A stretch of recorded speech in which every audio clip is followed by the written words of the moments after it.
5 Stoic habits that will bring you mindfulness and self-control. This will surprise you. You're not as out of control as you think. You're not broken. You're not too late. You're just surrounded by noise. And in a noisy world, even a quiet mind can sound like silence. The chaos you feel isn't proof that you failed. It's a sign you haven't yet remembered how to listen. There's a difference. And the ancient Stoics knew it.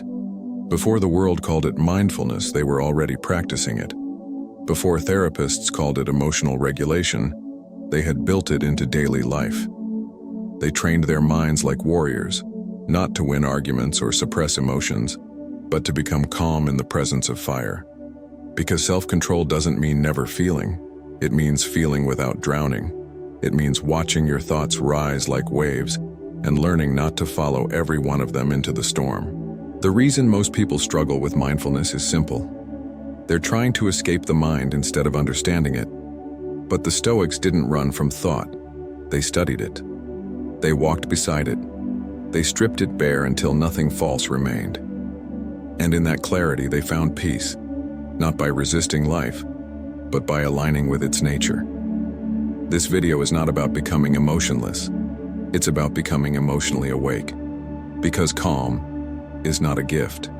It's a discipline. And mindfulness isn't a weekend practice. It's a way of seeing, of being, of responding.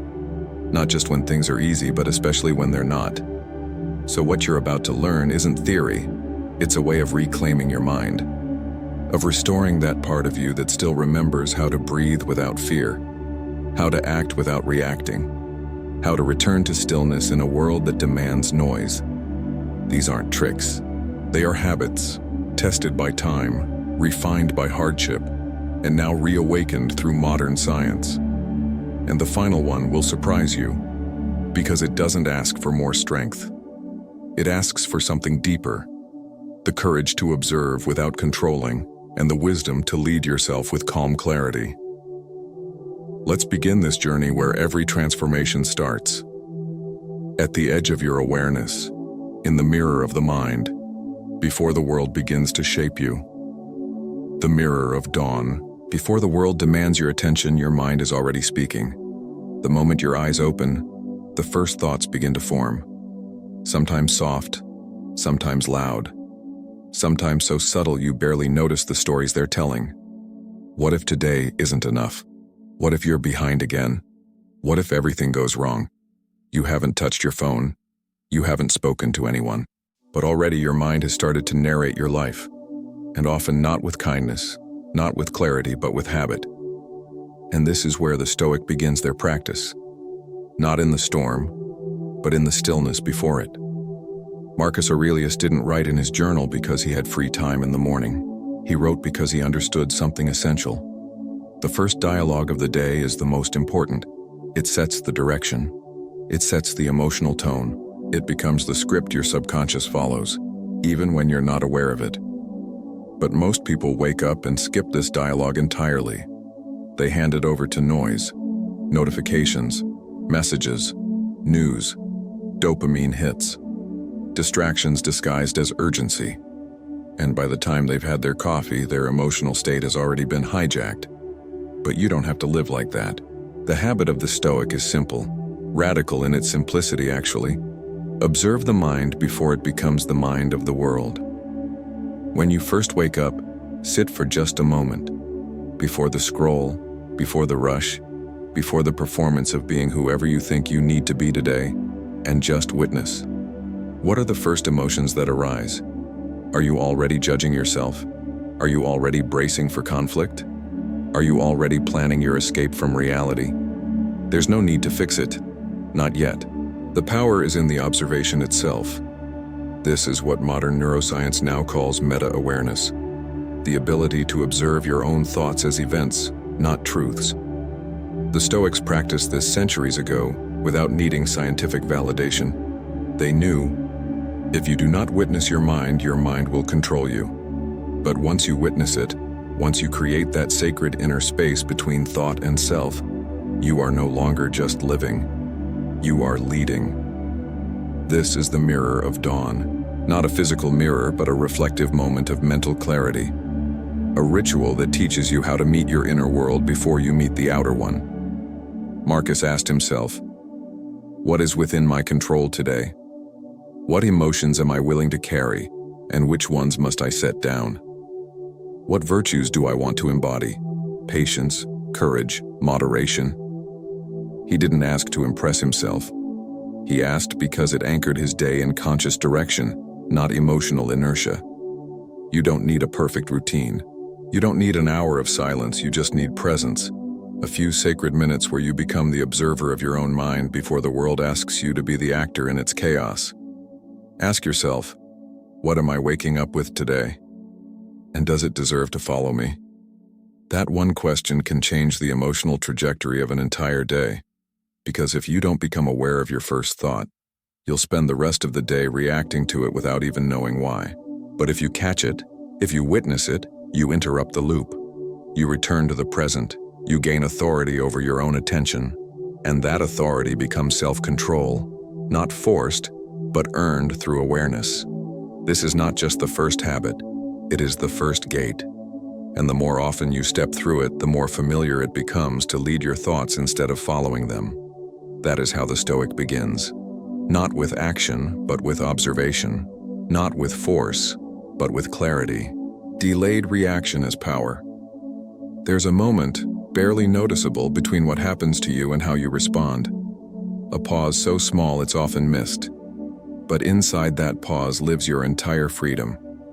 Epictetus said, "It's not what happens to you, but how you react to it that matters." And yet most people never stop to ask themselves, why am I reacting this way? Who am I serving by doing this? Am I responding from clarity or from habit? We live in a world trained to react instantly. Reply fast. Comment quickly. Prove your point. Defend your pride.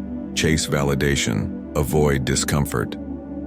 But the Stoic knows that true strength isn't in reaction, it's in restraint. Because when your emotions drive your actions without reflection, you are no longer choosing. You are being dragged by the momentum of your own untrained mind. The Stoics trained their minds the way athletes train their bodies, with repetition, with discipline, with discomfort, because they understood that the most dangerous battles were not outside, but within. A look that offends you, a message that stings, a moment that feels like rejection. And the first thing your nervous system wants to do is protect you, fight back, shut down, lash out, withdraw. But you don't have to obey that first impulse. You can breathe inside it. You can delay just long enough to interrupt the automatic. And that delay, that micro pause, becomes the space where power lives. Modern neuroscience confirms what the Stoics practiced. Your brain's emotional center, the amygdala, responds instantly to threats, but it can be retrained, not by force, but by awareness paired with delay. Every time you pause, even for a few seconds, you weaken the grip of emotional reactivity and strengthen the circuit of conscious control. And what feels small in the moment becomes massive over time. Because the more you practice delay, the less reactive you become. And the less reactive you are, the more stable your life feels. Not because the world changed, but because you did. The Stoics did not fear emotion. They feared being ruled by it. And so they built a habit of pausing, not to suppress, but to assess. To ask themselves, is this worth my peace? Is this anger useful? Will this reaction honor who I want to be? This is the habit of strategic inaction.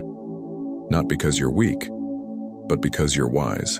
Because not every battle deserves your energy. Not every offense needs your defense. Not every storm deserves your sails. In a world where speed is glorified, slowing down is an act of rebellion. And the Stoic rebels wisely, not for the sake of ego, but for the sake of inner stability. It's easy to explode. It's easy to react. It's easy to be provoked. What's rare is the strength to be still long enough for your values to speak before your emotions do. So the next time something pierces your calm, remember this. Your reaction is not required. You can wait. You can breathe. You can lead yourself through it. Power is not in the force of your response. It's in the freedom to choose it. Train that pause. Stretch it by a second. then another, then longer still, until your calm becomes your first language and your reaction becomes a choice, not a chain. Emotional anchoring through intention. Most people step into their day without asking who they want to be. They respond to energy instead of directing it. They wake up and hope to feel good, act right, stay calm, be productive. But hope isn't a strategy. And emotion, without direction, is just wind with no sail. The Stoic doesn't ask, "What do I feel today?" The Stoic asks, "What do I intend to embody today?" Because feelings come and go, but intentions anchor you. Marcus Aurelius reminded himself every morning, "Today I will encounter the ungrateful, the arrogant, the deceitful." He didn't say it with resentment. He said it to prepare his inner ground, to remind himself that outer chaos doesn't require inner collapse, that he could still choose patience, he could still choose justice, he could still choose to act from values instead of wounds. This is emotional anchoring, the conscious decision to preload your state of being before life loads it for you. Modern psychology confirms it. We are not victims of emotional weather. We participate in it. We amplify it or diffuse it. And intention is the lever. Before you walk into that meeting, before you answer that call, before you talk to someone who's triggered you in the past, pause and ask, what energy do I want to carry into this moment? Not what energy do I expect to meet, but what energy do I commit to becoming? Do you want to be calm in the face of urgency? Then breathe and choose calm. Do you want to be kind in a world that feels cold? Then anchor in compassion. Do you want to be focused in a sea of distraction? Then return your mind to clarity before it wanders. It won't always be easy. Your body may resist. Your mind may try to pull you back into familiar chaos. But this is where your practice begins. Because the discipline of intention is like training a muscle. The more you choose your emotional state deliberately, the less power the world has over it. Not because the world changed, but because you no longer show up empty-handed. You arrive filled with presence, with direction, with self-leadership. Intentions are not affirmations. They are not magic spells. They are internal commands, spoken quietly but followed consistently. They guide your nervous system. They shift your focus. They remind your mind that you are not a passenger. And when you repeat them daily, you begin to notice something extraordinary. You don't just feel more in control, you feel more yourself. Because every time you choose intention over reactivity, you close the gap between who you are and who you're becoming. Seneca once said, "If one does not know to which port one is sailing, no wind is favorable." And the same is true for your emotions. If you don't choose who you want to be in a moment, any feeling can drive you. And not all feelings have your best interest in mind. So choose, not perfectly, but deliberately. Speak the intention, feel it settle into your breath, and carry it like a compass into your day. That is what the Stoic does. That is what mindful self-control looks like. It's not forcing emotion into silence. It's inviting intention to lead the conversation. Practicing thought minimalism. Your mind is constantly speaking. And most of what it says you didn't choose. It echoes fears you absorbed, doubts you rehearsed, opinions you never questioned, emotions that don't belong to this moment, but still influence it. Every day your mental space becomes crowded, not with facts but with noise, not with clarity but with loops. And when the mind becomes cluttered, calm becomes inaccessible. The Stoics understood this before the term mental health even existed. They practiced a kind of internal austerity, not to reject thought, but to purify it, to keep only what was true, useful, aligned with virtue, and necessary for peace. Epictetus taught, "It's not things themselves that disturb us, but our opinions about them." And yet we carry so many unexamined opinions each day. What if I'm not enough? What if they don't like me? What if I fail again? What if this feeling means something is wrong? But most thoughts are not insights. They're echoes, reactions, leftovers from past experiences and survival patterns. Practicing thought minimalism means you begin each day with one quiet question. Does this thought serve my peace or sabotage it? If it's not rooted in reality, aligned with your values, or contributing to growth, it's clutter. And cluttered minds become reactive minds, distracted minds, exhausted minds. We clean our homes, we clear our inboxes, we purge our closets, but we leave our thoughts to accumulate, unchecked, unfiltered, and fully in control of our emotional state. Thought minimalism isn't about thinking less. It's about thinking clearly. It's about reducing internal friction, letting go of the thought that leads nowhere, of the worry that solves nothing, of the judgment that keeps you in cycles of shame. You don't need to fight every thought. You don't need to argue with them. Just observe and choose which ones you want to feed with your attention. Cognitive behavioral therapy calls this cognitive diffusion, the act of seeing a thought as a thought, not as a command. The Stoics practiced this every day. They would write their thoughts, test their beliefs, speak to their fears as if they were visitors, not permanent residents. Because once you realize that you are not your thoughts, you become free to decide which ones deserve a place in your mind. Minimalism doesn't mean emptiness. It means intentional space. Space to breathe, to notice, to redirect, to replace judgment with curiosity, to replace fear with grounded awareness. The mind becomes calmer when it's no longer weighed down by thoughts that never belonged there. So practice this. When a thought appears, especially one charged with fear or urgency, ask, is this thought mine? Is it true? Is it useful? Does it align with who I want to be? If not, you don't have to keep it. Let it pass, like a cloud across a sky that no longer holds the storm. That is how a Stoic mind clears itself. Not by force, but by choice. And in that clearing, you'll begin to notice something beautiful. Beneath all the noise, the silence of your real voice remains. And that silence is not empty. It's full of direction, calm, and strength. The discipline of emotional understatement.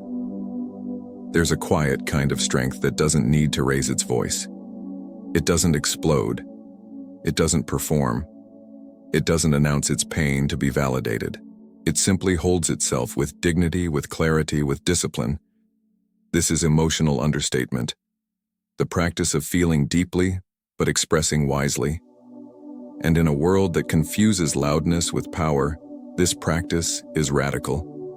We've been conditioned to react, to show how much we're hurting, to prove we've been wronged, to express everything we feel in real time as if transparency alone is healing. But the Stoics remind us, feeling is not the enemy. Impulsivity is. Seneca warned, "He who cannot restrain his wrath will wish that undone which his temper urged him to do." What he meant wasn't that we should bury anger or sadness or fear, but that we should lead them, not let them lead us. And that leadership starts with restraint, not repression, not avoidance, but measured expression, the kind that understands timing, the kind that respects consequences, the kind that doesn't make emotion a spectacle. Because the purpose of emotion is not to dominate your behavior, it's to inform your awareness. It's to reveal something important inside of you, without taking control of what you do next. Emotional understatement is the habit of creating space between feeling and expression. To breathe between what you feel and what you say. To observe the wave before you ride it into someone else. It doesn't mean silence forever. It means choosing the right moment, the right tone, the right measure. It's knowing that not every sharp thought must become a sharp word, that not every wound must be made visible to be real. This is not weakness. This is emotional mastery, because anyone can vent, anyone can explode, anyone can collapse in front of others and ask to be saved. But the Stoic asks something different. Can you feel fully without letting that feeling hijack your behavior? Not because you're pretending, not because you're denying the truth, but because you are building something more powerful than catharsis. You're building containment. Containment is not bottling things up. It's holding emotions with structure, with reverence, with intelligence. It's knowing that some emotions grow quieter when met with stillness, that some conflicts are solved not through volume but through calm. It's also the understanding that you don't owe the world your rawest form to prove your authenticity. You can be real without being raw. You can be truthful without being destructive. You can be expressive without being impulsive. And in that measured space, you find balance. You make space for others. You reduce regret. You speak to be heard, not just to release. You wait for the moment when your words won't be weapons but bridges. This is what Stoicism teaches at its highest form. You are not a prisoner of your emotion. You are its steward. You carry it. You learn from it. You decide how and when it should be revealed. The world may tell you to scream, to shout, to share everything immediately. But your power is in your poise, in your choice, in your ability to feel deeply and still remain centered. Emotional understatement is not about silence. It's about sovereignty. And the more you practice it, the more others will feel your presence. Not because you're loud, but because your calm becomes undeniable. Refusing the second arrow. Pain is inevitable. But suffering is often a decision made in disguise. The first arrow is life. It pierces suddenly, through betrayal, disappointment, loss, fear, shame. It's the argument that caught you off guard. The silence that hurt more than words. The opportunity that slipped through your hands. That first arrow, the Stoic accepts. It is part of nature. It is part of being human. It is what Marcus Aurelius called the obstacle assigned by fate. And yet, that arrow rarely destroys us. It's the second one that does. The second arrow is what we fire at ourselves. The story, the blame, the endless replay, the spiral of questions that have no answers. Why did this happen to me? What's wrong with me? Will this always be how my life feels? It's subtle at first. It feels like reflection. But it's not. It's self-inflicted punishment disguised as truth-seeking. And the Stoics knew the mind can become its own battlefield if we don't know how to put down the weapons. Refusing the second arrow is a radical act of self-control, not because you numb yourself, but because you choose not to deepen your own wound with unnecessary thought. Seneca wrote, "We suffer more in imagination than in reality." Modern psychology agrees. Our brains replay emotional pain far more often than we experience it directly. And with each repetition, the nervous system doesn't just remember, it relives. The Stoic learns to break that loop, to recognize that what happened already pierced them once. But the meaning they attach to it, that's where power is reclaimed. The question becomes, will I allow this pain to pass through me once, or 100 times by my own hand? You can grieve without becoming bitterness. You can feel hurt without building your identity around it. You can experience pain without writing yourself into a tragedy that never ends. This doesn't mean bypassing your emotions. It means becoming intimate with their purpose. Pain is a signal. It asks you to slow down, to examine, to learn, to feel. But once that purpose is served, you do not have to keep carrying the arrow. Some people wear their second arrows like armor, believing that if they hurt themselves first, no one else can surprise them. But that is not strength. That is suffering in advance. And it robs you of presence. It robs you of joy. It robs you of healing. The Stoic chooses instead to feel without decorating the pain with more pain. You were hurt.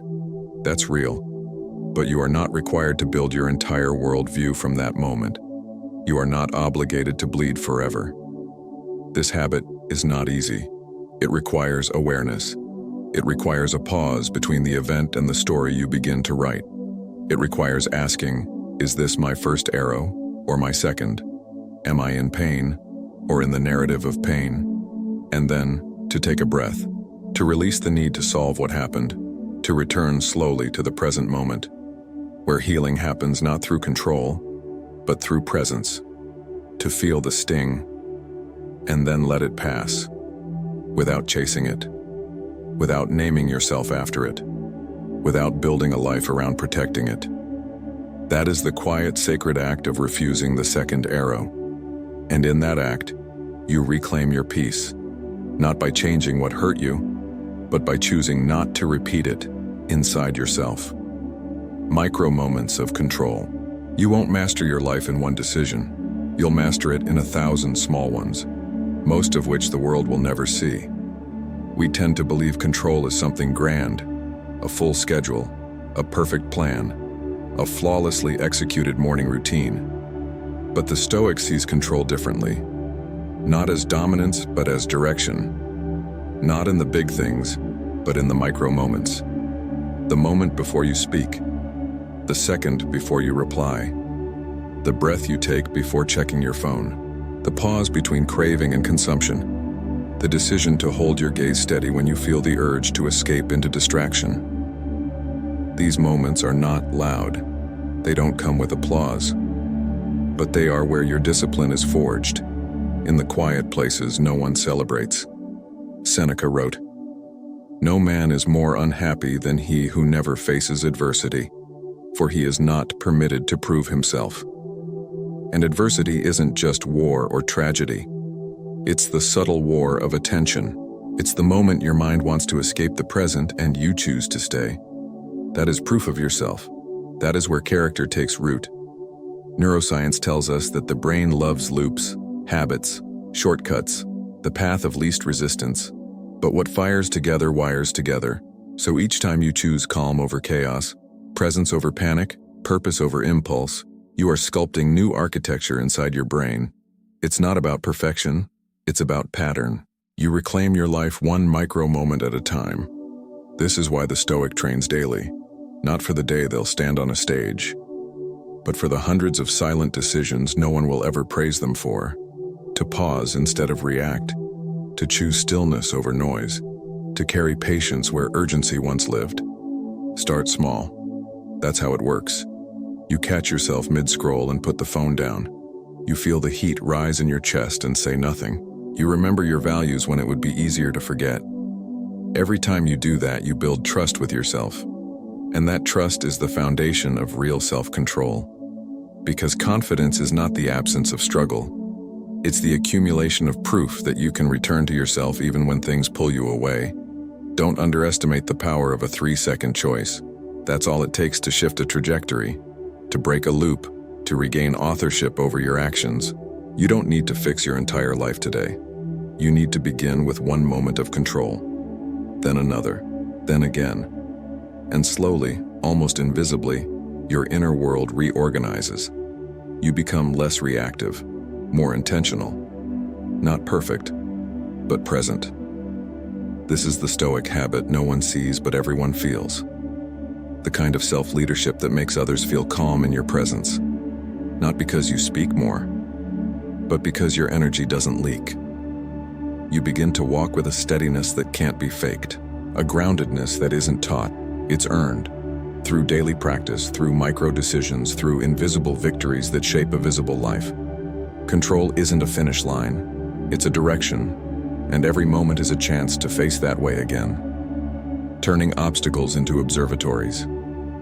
Every obstacle is an invitation, but not the kind most people accept. When something frustrates you, when you're offended, hurt, dismissed, misunderstood, your first instinct is rarely curiosity. It's defense, it's reaction. It's a subconscious need to make the discomfort go away, not to understand why it's here.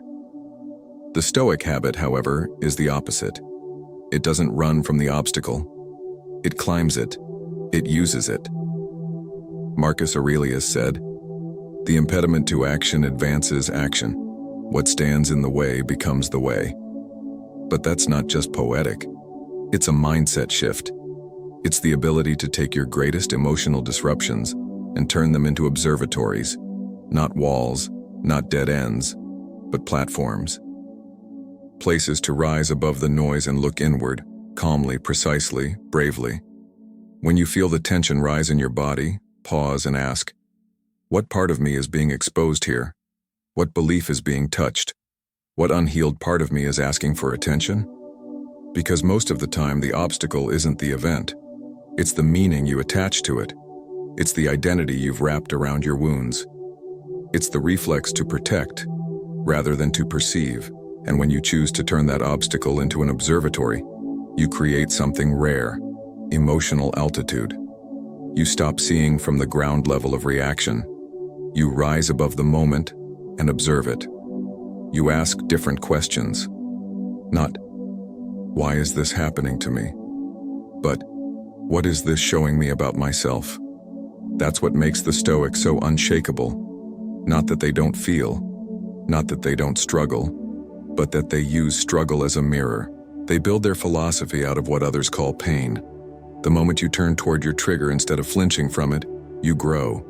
You separate yourself from the automatic story. You realize the pain is not you. The reaction is not your truth.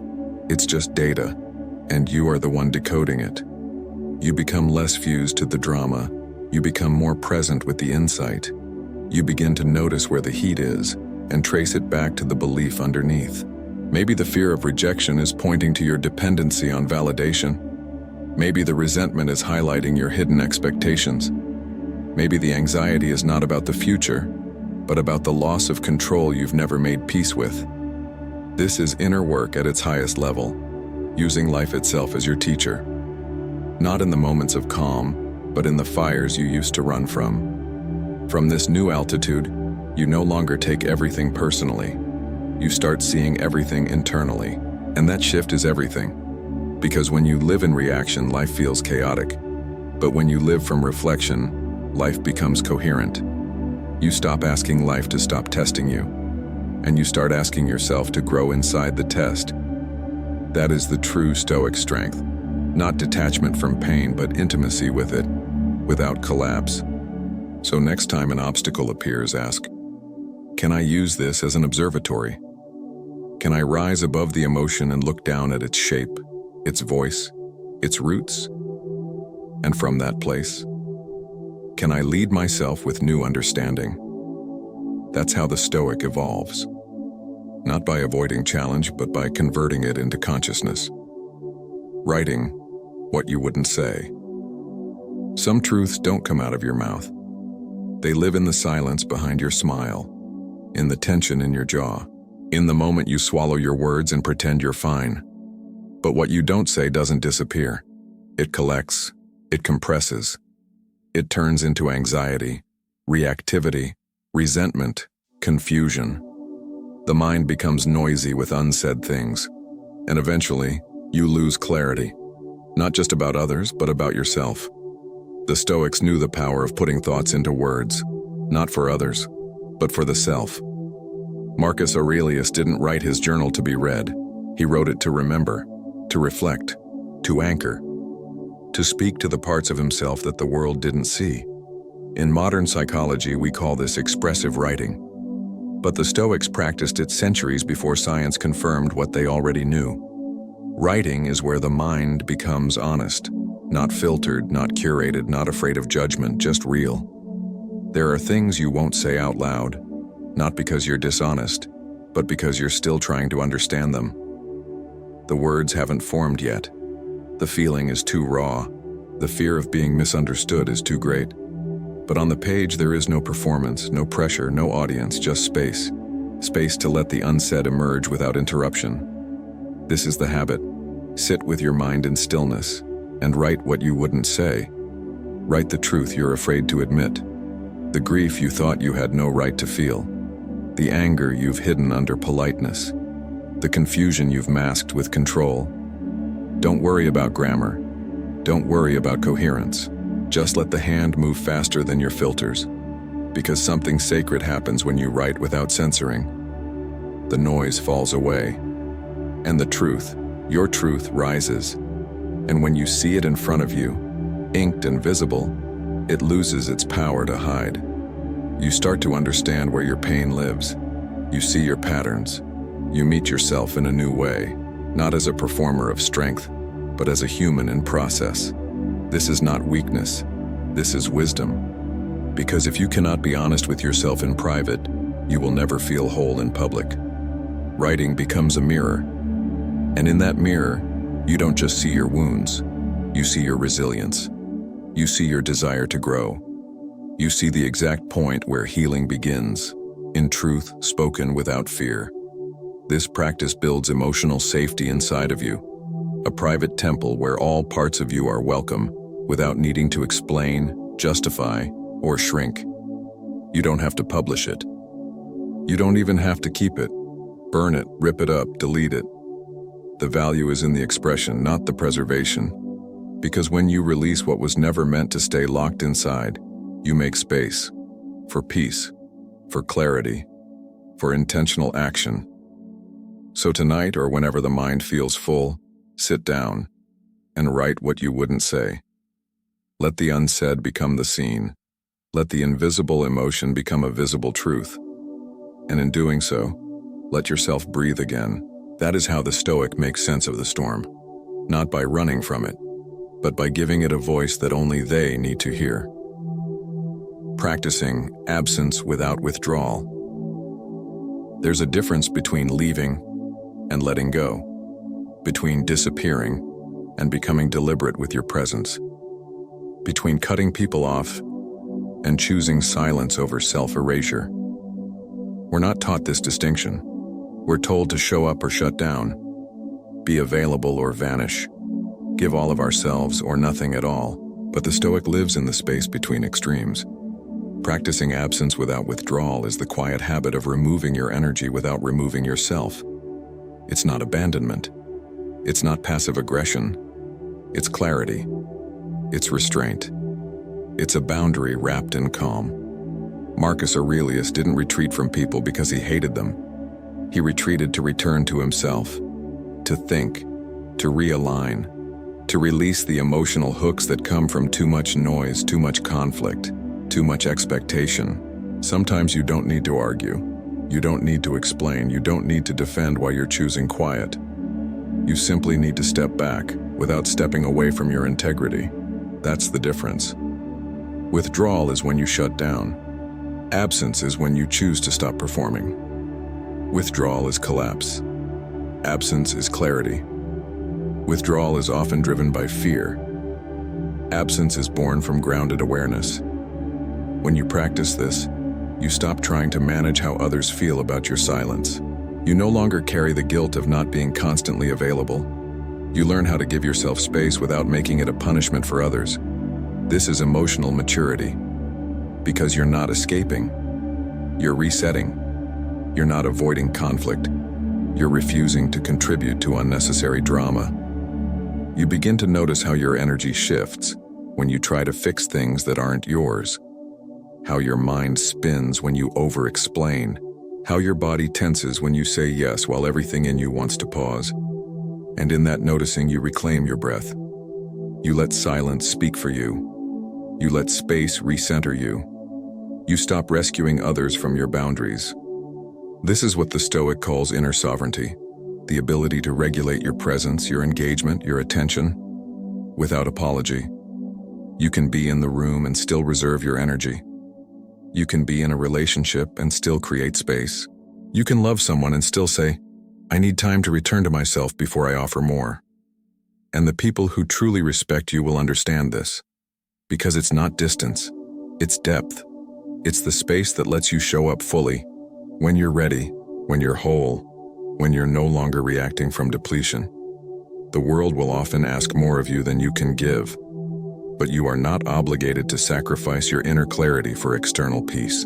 You are allowed to pull back without disappearing, to rest your presence, to observe without engaging, to process without broadcasting. That is not coldness, that is control. And when you master this practice, you become more trustworthy, not less, because people begin to feel the stability in you, the calm that doesn't need constant contact to remain connected, the groundedness that doesn't fear silence. This is what it means to be present, even in your absence, to remain rooted in truth, to know your limits, to return when it's time, clearer than before. That is the Stoic's balance, not to disappear from life, but to remain fully yourself, even when you need space. Mentally, bury the outcome. You've done the work, you've shown up, you've spoken with honesty, you've acted with intention, and yet something in you still waits for the reply, the result, the recognition, the reward. This waiting can feel small, but it becomes heavy, because the more your peace depends on how life responds to you, the more you place your inner state in hands that were never meant to hold it. The Stoic makes peace with this early, not by giving up action, but by releasing attachment to outcome. They do what must be done, and then they mentally bury the result, not as denial, but as liberation. Epictetus taught, "You may not control all events that happen to you, but you can decide not to be reduced by them. This includes the events you initiated, the things you tried to build, the words you tried to speak, the people you tried to reach. When you give something your full integrity, your full presence, your full energy, and then you let it go without trying to manipulate its return, that is spiritual discipline. It's a mental burial, a quiet ritual of surrender, not to failure, but to reality, to nature, to the principle that some things are not yours to carry beyond the moment of action. The world has taught you that control equals safety, but the Stoic knows that control often becomes a cage, a desperate loop of checking, calculating, hoping, interpreting signs, fearing silence. But you cannot predict the future. You cannot read the minds of others. You cannot force a timeline that wasn't meant for you. You can only give what is yours to give, and then bury the outcome in the soil of time where it may grow, or it may dissolve. But either way, you are free. Modern therapy echoes this. Acceptance and commitment. Therapy teaches that values-based action without outcome attachment is the path to peace. Because the truth is, outcomes often lie. Sometimes your best work gets ignored. Sometimes your deepest love gets misunderstood. Sometimes your greatest effort changes nothing. And if you live for result, you die in its absence. But if you live for alignment, for presence, for truth, then nothing is wasted. Not even the silence, not even the no, not even the moment when nothing comes back. This is why the Stoic trains daily, to be clear with their intention, but loose with their grip. You write the message, you send it, and then you bury it. You take the action, you show up, and then you release it. You speak from love, you give your best, and then you walk away whole regardless of what echoes back. This is not coldness, this is composure, because your peace must never be rented out to results you cannot command. It must be rooted in something deeper, your willingness to act from integrity, no matter the return. So practice this. When you've done what matters, don't wait at the door for validation. Don't pace the floor of uncertainty. Don't beg life to applaud you. Bury the outcome in your mind. Mark the grave with presence, and walk on. That is how the Stoic moves forward, not with indifference, but with dignity. Evening emotional recalibration. The day is over, but the day isn't done inside you yet. It lingers, in your nervous system, in your chest, in your thoughts, in the words you didn't say, or the ones you wish you hadn't. Your body has slowed down, but your mind is still rehearsing, still collecting, still carrying. This is where the Stoic returns inward, not just to review what happened, but to reclaim the self that got lost along the way. Marcus Aurelius wrote every night, not because he needed to report to someone, but because he understood that a day left unexamined becomes a weight unconsciously carried into tomorrow. This is the habit of evening emotional recalibration, not productivity, not guilt, not performance. It's the soft discipline of gently asking, where did I lose myself today? Where did I feel uncentered, reactive, pulled off course? Where did I hold back what needed to be said or release what should have been contained? And then, just notice. With presence. Not punishment. Not with shame, but with honesty, wrapped in compassion. Because awareness is not for correction, it's for integration, for remembering, for gathering the scattered pieces of your emotional landscape and bringing them back into place. This is not a checklist. It's a return. A soft landing inside yourself where you no longer need to act or prove or fix. Modern neuroscience confirms that your brain rewires during sleep. But what it rewires depends on what you feed it. And if you fall asleep in a state of unresolved reactivity, your mind rehearses that tension in the background of your subconscious. But if you reflect, even briefly, if you name your emotional reality without dramatizing it, your nervous system softens. You create space, you clear static, and you enter sleep with inner coherence. This is the mental hygiene of the Stoic. Not obsessing over what you did wrong, but realigning with who you're becoming. Ask yourself, where was I proud of my restraint today? Where did I choose clarity over chaos? What thought or feeling keeps returning? And what does it want me to notice? You don't need to solve it all tonight. You only need to witness, to recenter, to lay your thoughts down gently, like putting tools back on their shelf after a long day's work. The purpose isn't to judge the day, it's to release it, to know that what needed to be lived was lived. What needs to be forgiven can be. What needs to be carried will be carried better by a rested mind tomorrow. The Stoic doesn't chase closure from the world. They find it inside themselves, in these small, intentional acts of self-review.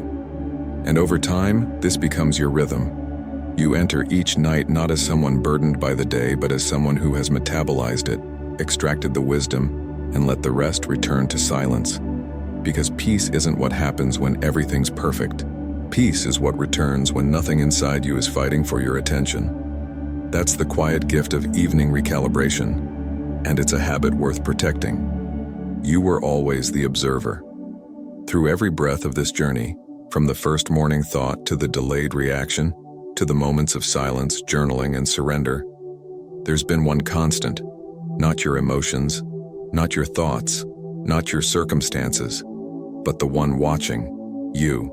Not the version the world sees, not the voice that speaks, not the identity shaped by memory, success, failure, reaction, but the awareness behind it all, the observer. That still, steady presence who sees the thought rise without becoming it, who feels the anger without exploding into it, who touches pain but doesn't let it write the story. The Stoics called this the ruling faculty, the essence of who you are beneath the layers of opinion, fear, reputation, and impulse. The inner citadel. The space within that cannot be shaken, not because it is invulnerable, but because it is unchained from illusion. You were never meant to be ruled by the noise in your mind. You were meant to lead it, to guide it, to observe it with compassionate rationality and sovereign attention. You are not the chaos. You are the container that holds it. You are not the storm. You are the sky it moves through. And when you remember this, not as a theory, but as a felt truth, everything begins to quiet. Because if you are the observer, you can pause before reacting. You can see the craving without obeying it. You can feel the fear without shrinking from it. You can stand in the fire of uncertainty and still remain intact.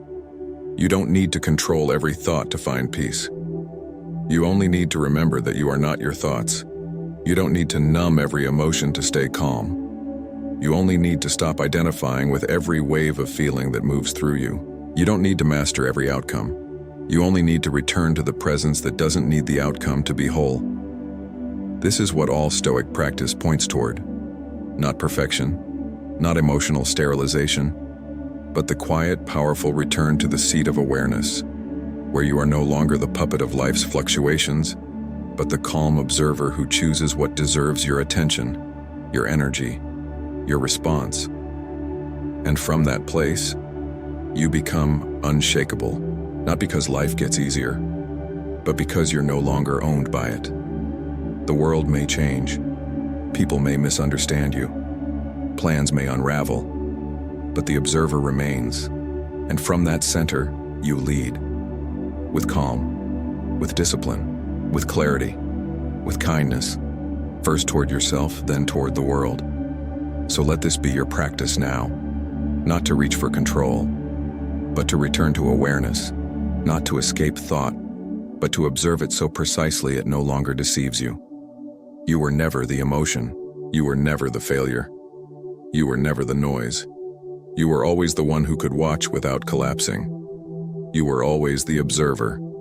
And now, you remember. Let that remembrance be your freedom. Let that freedom become your calm. And let that calm lead you into a new way of living, not driven by reactivity, but guided by reason, presence, and the steady fire of self-ownership. This is not the end of the journey. It's the beginning of mastery, and it starts, always, from within.